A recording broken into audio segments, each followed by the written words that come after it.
Yo, what's going on, guys? Gonna be showing you my favorite way to cheese out ganks on Sejuani and win games. This consistently gets you the most damage taken still, most damage self-mitigated, and it puts you up really high in the damage dealt area. And that is to take Hella Blades and to go for Iceborne Gauntlets. Hella Blades helps you to pretty much instantly stack your stun, which makes your ganks work. It also allows you to set up your double stun, that way you don't have to lead in with your R, because if you lead in with R, it won't let you stun them for another 8 seconds on that target. Up against Fiddlesticks, not the best matchup in the world for Sejuani, because he can fear us away. And if our pass is up, we'll be moving at max speed. Because fear is, it pushes enemies away and it also slows them, but our passive makes us immune to slows for 3 seconds whenever we go into combat with the champion, turret, or primary monster. So for example, the big raptor will scrape off our passive, put it on cooldown. It is what it is. We're gonna go auto into W. We get the stun. We get to cancel his auto with that. We can also cancel the auto with his auto with our W. Since our W pushes monsters. So we can auto W into the E. And we'll kite him on over here. He's got pretty low movement speed though, so we'll have to turn around. Go ahead and auto W. Very nice. Auto E auto. Very cool. And then whenever you break the ice, you do a bunch of max health damage. So breaking the ice is pretty important, especially against champions. Huh, he's pinging me back. Okay, I'm not coming top, ever. That was a big waste of time, but it happens. We'll pick up an early Dark Seal, Oracles. Sometimes people don't want ganks, but then when they solo lose lane, they'll be mad at you for not ganking. He even took grass, so I have no clue why he's playing so incredibly passive. There's no point of taking grasp if you're going to play AFK under turret. You might as well just take lethal tempo Nasus. That's alright though. We'll take blue. We'll go for scuttle. I even said 3 camp in the top gank no leash, and that's how he played it. He had no intention of using his potions or biscuits to go somewhat neutral in lane. He wanted to just waste our time. That's alright. We're just not going to go top. Whenever you have a laner where you realize they're inept, you just, whenever you do go to gank, you do it if you think you can completely solo the situation and still get a kill out of it. Otherwise, you're completely wasting time. Sejuani does all magic damage. She's got good AP scalings on every ability. So we'll go ahead and ghost early. It lasts for 15 seconds. Try to get her flash with our W. We got the slow on her early. Got the stun auto, Q auto. Doesn't seem like she has flash. That's pretty good. We'll take it. Go ahead and smite that since I have 2 smite charges. That's solid. The first part of your W is just damage. The second part is way more damage and the slow. So it's pretty important to land the second part. So for example, if you're ganking, you can W then Q and then still land the second part of your W and get really good value. And you saw there, since I was already in range, I wanted to stun her and then I used my Q. Because if I used my Q before stunning her, she could have flashed it. So since I had space to chase and ghost on, we could go for the guaranteed no mess up plays no matter how she played it. Because I was a lot faster than her because I have ghost. We're going to max W first, auto Q, auto W. I really like Hella Blades for applying the stun. It makes it so much faster on the 4 proc passive for the E. In terms of your stun and your R, if you R them, let's say you break the ice, you can't stun them for 8 seconds. So in a perfect world, you always stun them normally first by hitting them 4 times. Auto, then R. That way you can stun them twice instead of only once with the R. They did that because it would be, Sejuani would be kind of broken if she could R, break the ice, and then build up her stun while they were still frozen from her ranged R stun. So just keep that in mind. You don't always have that option though. Sometimes you have to just go for it. So Riven 6, she hasn't actually spent gold yet. Oh, yep, there's Nasus solo dies. You didn't want the gank, but see, that's what I'm saying. Typically with players like that, they'll end up solo dying. I can't really kill her. It might seem like, oh, why don't you go do something? Look at her health. Well, she's going to do that. It's possible. Alright, not bad. Auto E auto. Got it. Just barely. Literally just barely. That's only because she went for the turret. She was a fool. I'm not coming back top though. There's no point. First item rush on Sedge, you have loads of options. They have a lot of percent based damage, so I'll just go for this instead. Percent based damage is stuff that whether I have 1 billion health or 100 trillion health, they're still gonna kill me in a fixed period of time, like 5 seconds, 6 seconds, 7 seconds. So for example, Desire is gonna get double max health burn items, Leandri demonic, Fiddles is probably gonna get demonic. Syndra could go, honestly, Leandri's demonic if she really wanted to. Jinx is gonna get Lord Dominic's regard. So playing Heartsteel here on Sejuani would be kind of awkward. I'd rather have Iceborne Gauntlets to reduce their damage output against me by 10%, plus it's a slow to help me stay on top of them.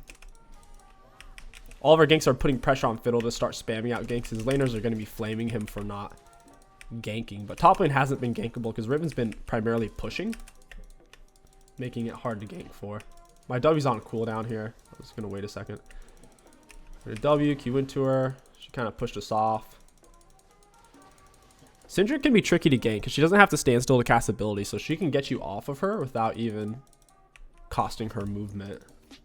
I'm going to Ghost early here. Ghost does last for 15 seconds, so your Ghost you can only use for 1 gank. Might as well use it. E-stun. If I didn't have Hell Blades there, any other Keystone than Hell Blades, she would have lived 100%.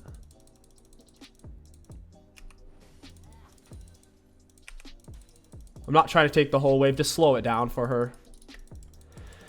I want her to have the freeze option, because I'm a nice guy. What can I say?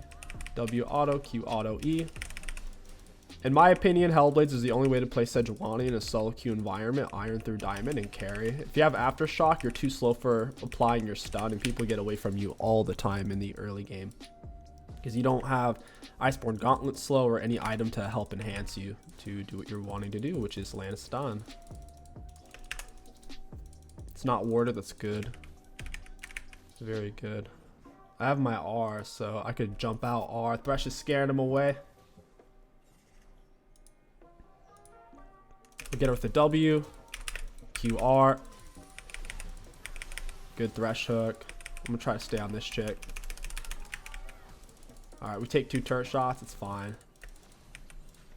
I'm going to smite cannon because I kind of want to reset. You might think, well, why not just go for dragon? I'm missing a lot of health, and I wasn't paying attention to the minimap. So I have no clue where the Syndra was. She could have been on her way bot side for all I knew. Best for me to back here. Got our free boots. Cool, cool, cool. We're scaling like crazy. Bot lane hasn't spent their gold from that kill yet. Draxel is always a win con for Sejuani. She's not a soloist. She's not a team fighter. Or, sorry. She's not a soloist. She's not a split pusher. She's basically just a ganker and a team fighter. Similar to Rammus. Rammus used to be a soloist before they ruined his R and changed it to what it is today. Back when his R was a massive damage tool and a huge AoE slow. Nice shot from my bot lane. We'll take dragon here. Oh, this was warded.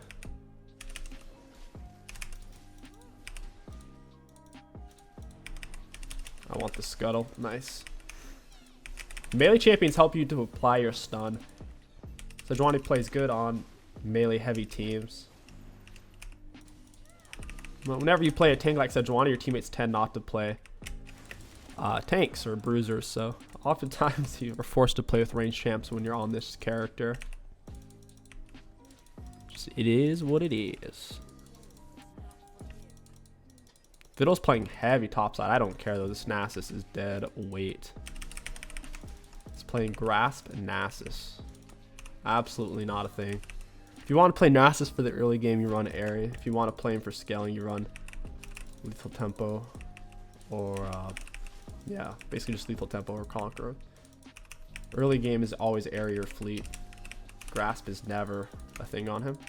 It's doo-doo feces, straight poop.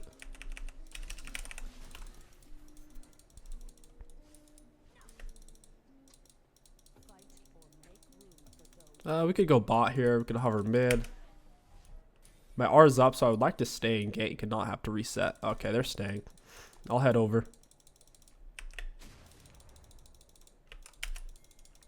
I'll ghost early. Last 15 seconds, remember. We'll get down to slow first.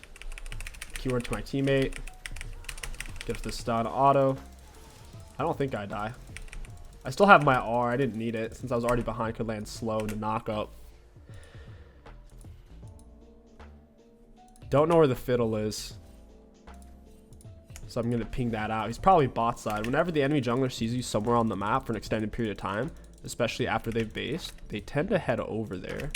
It's like he would have been somewhere in this area when he saw that happening, and he would just kind of come over and wait for a moment. That's why I didn't want to stay and do this. It's so high risk. And sure enough, what do you know? It's like the easiest jungle gank in the world. He's gonna R. Kai'Sa's tier 2 boots, Fiddle's tier 2 boots. We get the slow on him. Oh wait, Syndra's here. I didn't realize that. My bad. Didn't realize that turd bag was hanging out over here. Where's Fiddlesticks going right now? He's going to his Krugs. Riven's gonna take my top camps. That's really cool. I love that.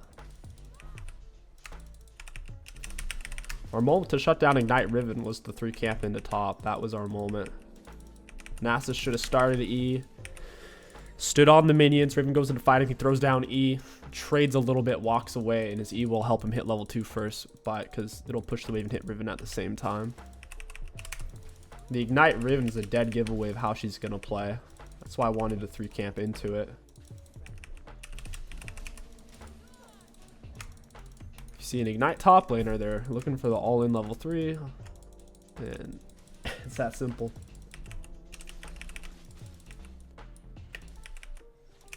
I need to get some magic resist. Abyssal would probably be pretty good.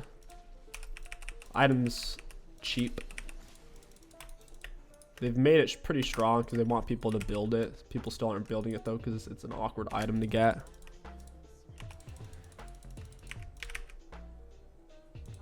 I could hop over the wall and smack her in the forehead. Oh my god, Sejuani, what are you doing? I didn't tell you to walk that way. Huh. Weird. Yeah, I was trying to go into the pit and then my character started pathing around the other way. It's pretty frustrating. Oh, cool. My R just clean missed. Alright, we're out of there. That was messy. Our passive armor helps out a lot with dives. Armor magic resist as long as we haven't been hit by a turret, large jungle monster, or champion.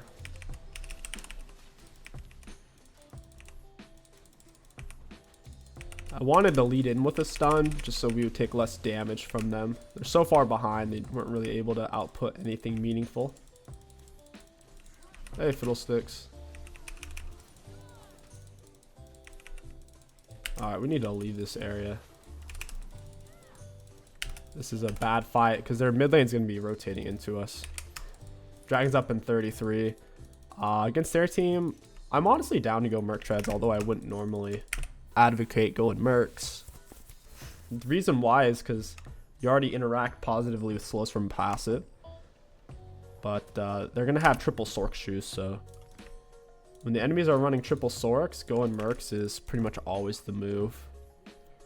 Sorks, and then Zyra most likely is going to get Sorks or Lucids, but most likely Sorks. Sork shoes give flat magic penetration, 18. This gives 25 magic resist. This more than washes out Sorks. And Merc Treads is the counter. It's the scissors to the paper, you know? Hard counter. Mercs beat Sorks.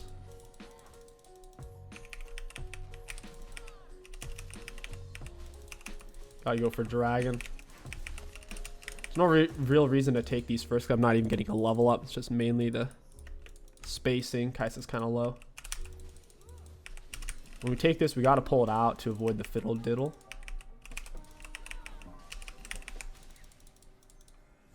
We can go for Mesh. Mesh has an 83% win rate on Sejuani. Movement speed, health, lots of AP, which he scales off of.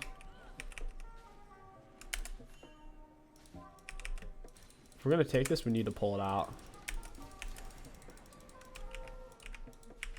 And yeah, he went in back in early a little bit. It's pulled out far enough. I feel comfortable doing it though. Got it.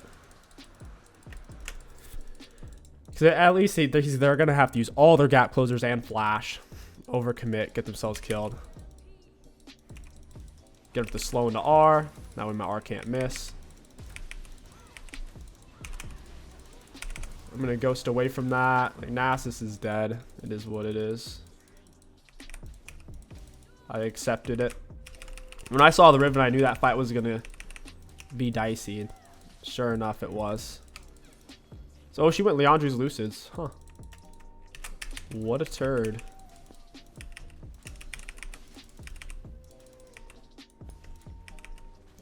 This is a bad position for her to be in. My AD carry is gonna get herself killed and throw her massive shutdown. It's about time for me to reset. I want to be able to get Mesh though. Nasus wants this wave. He set it up for it. He'd crap his pants if I took those minions. Even though he could go anywhere on the map right now. The problem with him, and you're gonna say, oh, but he's supposed to split push, isn't he? Well, if he played lane phase better, yeah. But he's so far behind, if he splits, he could get soloed by Syndra or the Riven. So him splitting right now is a bit dicey.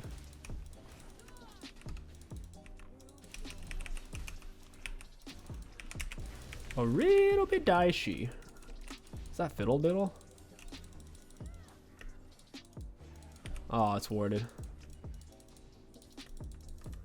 You just keep playing for drag. I'm gonna pick up my Mesh. Once again, movement speed and health.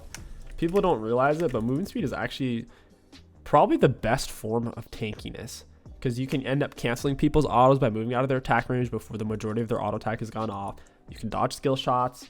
You can bait them into chasing, into fruitless chases. So it's like movement speed really is the highest form of tankiness in a lot of ways, especially when you combine it with actual tankiness, because they end up like over focusing you and it's really hard for them to finish you off.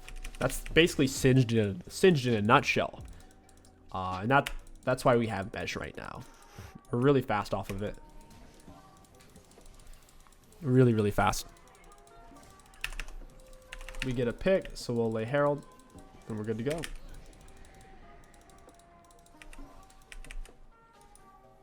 Oh, got it. Nice. Hey, friend. My Q's on cooldown. I would have liked to get over there. Snap on these. Don't really know where the Fiddle is. I'll lay this right here so she doesn't throw her huge shutdown. I have a pretty big shutdown myself. Psych. The little one. Still, I don't know where the Fiddle is here. I didn't want to commit because we're near the wall. Fiddle could hop over and this could get very ugly very quickly. Play for drags. It's so pointless to play for kills when you're already ahead. We already win the objective fights due to our gold advantage. We don't need to keep playing to establish a gold advantage.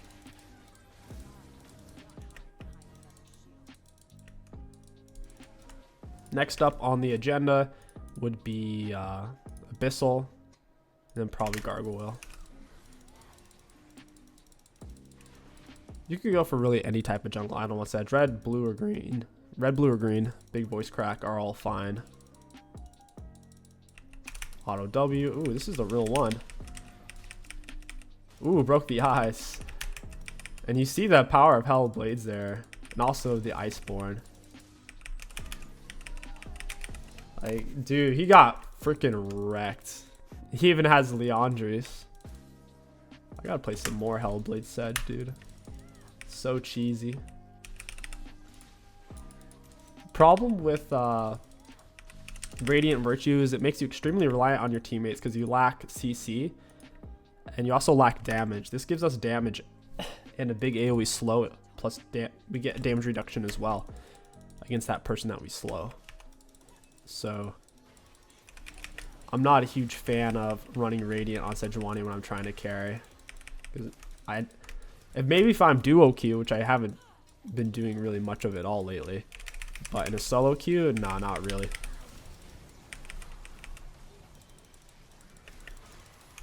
Get her to W, smite, auto E auto.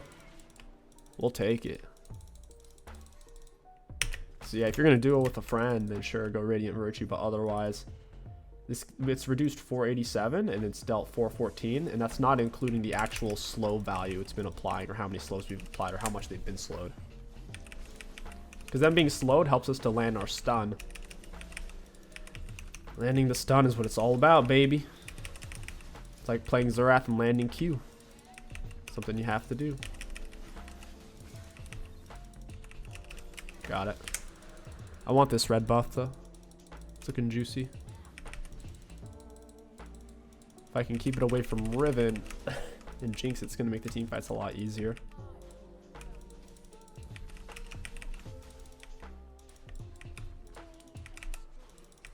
Nice. We'll take it. About time for me to reset. I have a full item here. Yeah, we'll reset. We're sitting on an Abyssal. Next up, I'd say would be Randuin's. They don't have a lot of self-healing. And the self-healing they have doesn't have to focus me. If you have Bramble or Thornmail, they have to auto you for it to heal cut them. Riven's not even going to auto me. She might hit me with some AoE crap on accident, but that won't apply heal cut to her. So that's why Thornmail is the worst form of heal cut. The other forms, all you have to do is damage them. Whether it's a support one, Oblivion, or Executioners, you just damage them and it applies it. Thornmail, they have to touch you. And they can simply choose not to do that in a team fight, especially early on in a team fight. Why would they? Now, Jinx will, obviously, because I'm a tank, she wants to shred me down. Stack up per lethal tempo. So at some point, I will get a Thornmail, but not now. It wouldn't make sense at the moment. I'd rather have Randuin's for the slow. Or just go for something like Mox to be turbo tanky.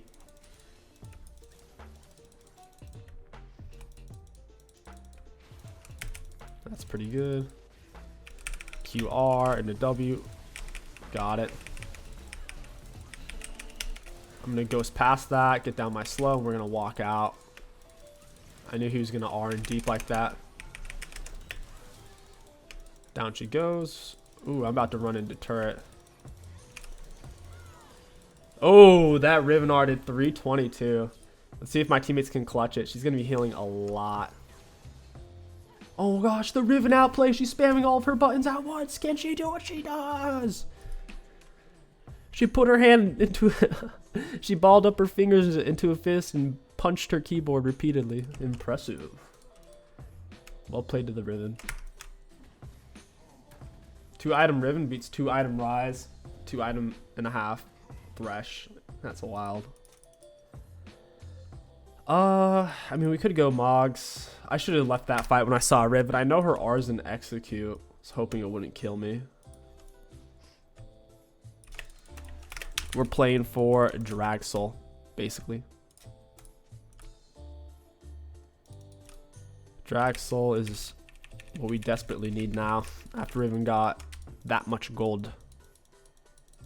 She got 700 for killing me alone, at least 300 for Rise, at least 300 for Thresh. She got well over 1,000 gold that fight.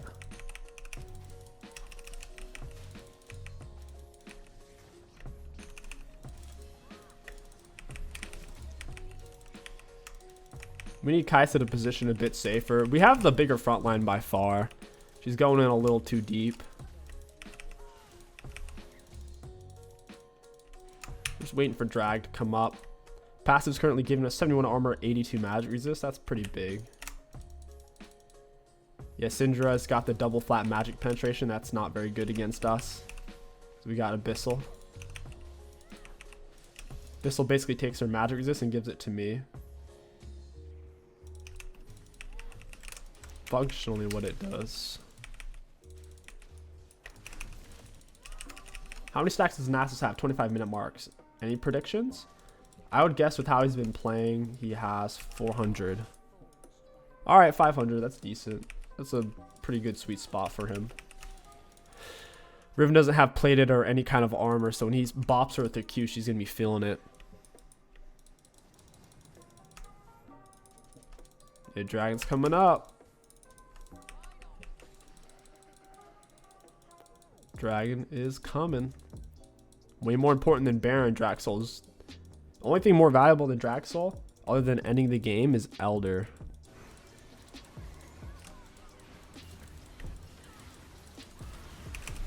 Get on the fiddle diddle.